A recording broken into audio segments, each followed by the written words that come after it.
The softest lips start right here with this creamy lip scrub. I am absolutely obsessed with this lip scrub, and I think you're gonna be too. The cool thing about this lip scrub is it is creamy and scoopable, and it rinses right off. For me, I don't love when you use a lip scrub and then your lips have like a real oily consistency left behind. I like lip scrubs to rinse off completely when you're done using them, and that's exactly what this lip scrub does. I also don't like it when lip scrubs are falling all over the place and I'm fighting to keep them on my face. I like one that's really a creamy, thicker consistency because it's easier for me to use. So without further ado, let's dive in. Let's learn about the ingredients and let's make a creamy, luxurious lip scrub. We use stearic acid because this is going to help create a thicker structure, right? We want that creamy, scoopable lip scrub. But here's the thing, you want to be careful because if you add too much stearic acid, it's going to create like a draggy, waxy feeling, and we're not going for that at all. Another thing that stearic acid does is it helps keep the sugar suspended so it doesn't sink to the bottom of your lip scrub. We add just a bit of shea butter because that's going to keep a nice, lovely, creamy spreadability to the lip scrub. It really gives it a luxurious feeling. Emulsifying wax really is the star of this recipe. So emulsifying wax, when introduced with water, creates a milky-like consistency. Now this is an emulsion, and the emulsion is what's gonna rinse everything off your lips and making them feel not oily when you're done with the scrub. Then we add a little bit of sweet almond oil. This is good for softening our lips, adding some moisturizing properties. It is a lightweight oil that absorbs really well into the skin. Of course, we're gonna need an exfoliant, and I'm going with sugar for that. And then a fun way to customize this is with a little bit of lip safe mica powder and just a dollop of flavoring oil.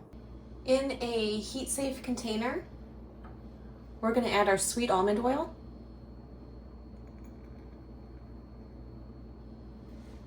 shea butter,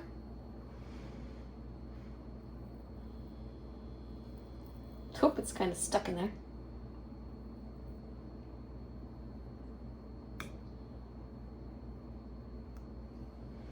Emulsifying wax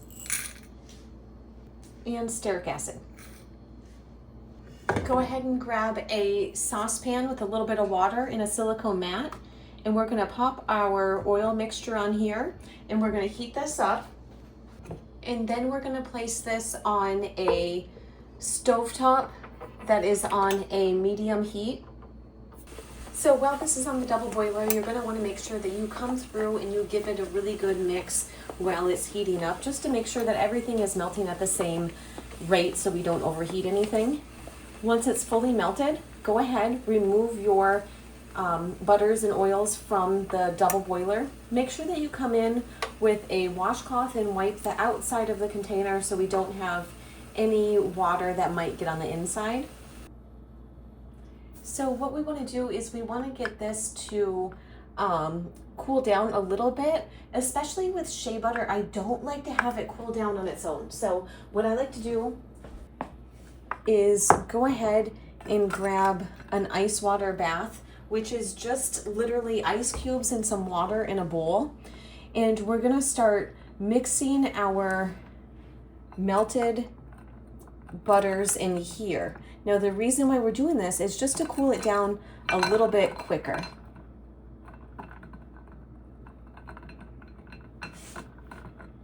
So the thing that shea butter is notorious for, if you heat it up too much and then if you cool it down too slow, it tends to get really grainy.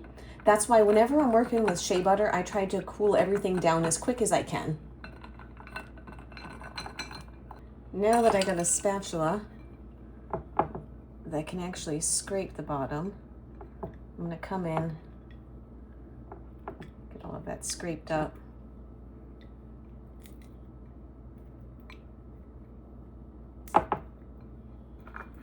Okay, so that's about right there, the consistency that I want. So it's cooled down, but it's still not 100% cooled down.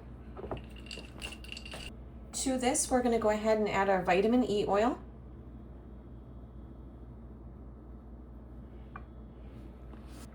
our flavoring oil, and our Lip Safe mica powder. Now we're going to come through and get everything mixed together really well. Now I use this time to kind of come through. We're going to really smush everything down. We're going to make sure that we're getting it all mixed in. Once you have everything mixed up, you're going to be at this consistency. Now we're going to go ahead and add our sugar. You always want to make sure that you use a fine grained sugar, like a granulated sugar. And we're going to mix that in. Now we use the fine sugar because we don't want to use anything that could damage our skin.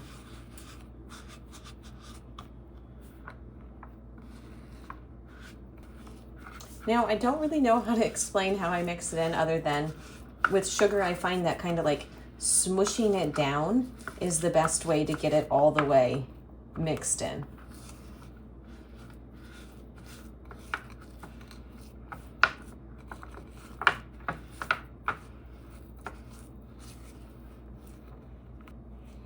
And then we'll just go ahead, grab a jar, and we are going to scoop it in there.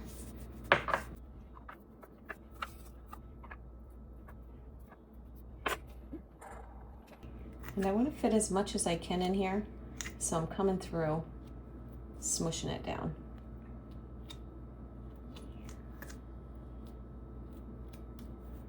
And there is the finished consistency of your lip scrub. I am absolutely obsessed with this lip scrub and the consistency. It really is very thick and creamy.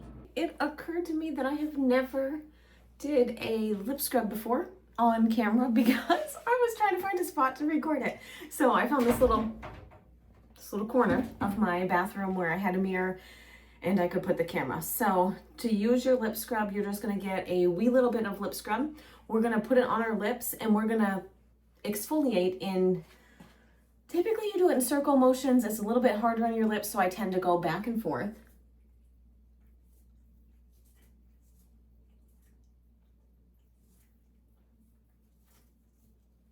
So now that, I look ridiculous. Now that we have our lip scrub used up, we've done the exfoliating, I'm just gonna rinse this off really quick. Rinse it off, pat dry, and you are left with very hydrated but not greasy feeling lips. And I don't know, they just feel so much better. I highly recommend this one.